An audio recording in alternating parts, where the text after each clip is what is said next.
Salam, kanalıma xoş gəldiniz. Bugün mən sizə cemli piroq hazırlayacağım. Bunun üçün bizə lazım olacaq 4 yumurta. Bunu mikserlə də qarışdıra bilərsiniz, amma belə də qarışdırsanız olar. Biraz belə yumurtaları qarışdırıram. Sonra isə üzərinə 1 stəkan yarım şəkər tozu əlavə edirəm. Yenə də qarışdırıram.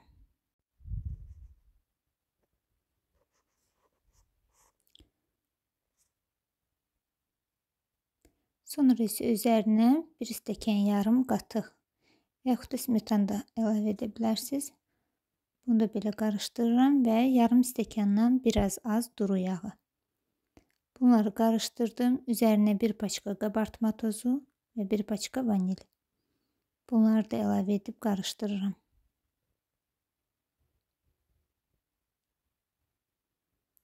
Üzərinə isə 4 stəkan unu əlavə edib yenə qarışdırıram. Siz 4 stəkan hamısını bir yerdə əlavə etməyin.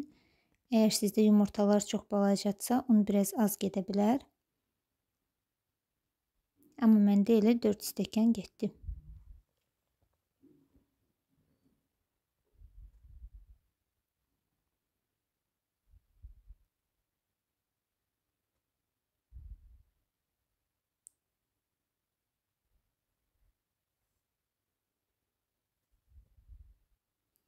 Baxın, biskvitdən biraz qatı xəmir, amma ki tam əllə yoğrulacaq qədər qatı da yox. İndi videoda sizə göstərəcəm necə xəmir alınmalıdırsa.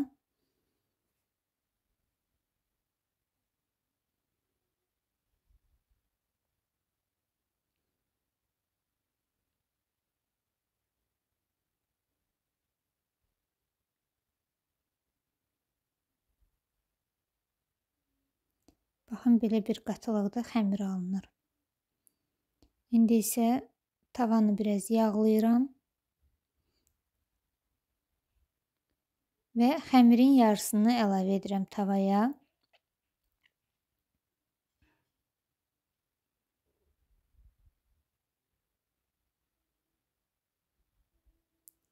Üzərinə istədiyiniz cem, varenya, nə istəsəz qoya bilərsiniz.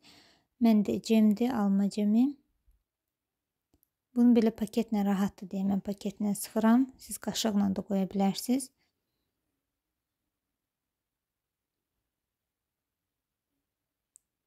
Sonra isə üzərinə qalan xəmiri də əlavə edib düzəltirəm.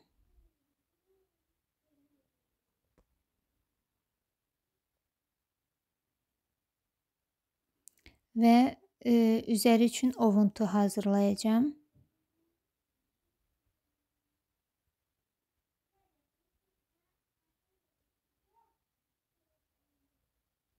Bunun üçün bizə lazım olacaq 1 xörək qaşığı yumşaq kərə yağı, 1 xörək qaşığı şəkər tozu və 3 xörək qaşığı un. Bunları da belə ovub səpirəm xəmirin üzərinə. Və 180 dərəcədə qızdırılmış sobada qoyuram bişməyə. Baxın, belə üzəri və altı qızarır. Yumuşaq, çox dadlı piroq alınır. Siz də hazırlayın, nuş olsun sizə də. Kanalıma abunə olmağı, like qoymağı və mənə şərh yazmağı unutmayın. Çox sağ olun.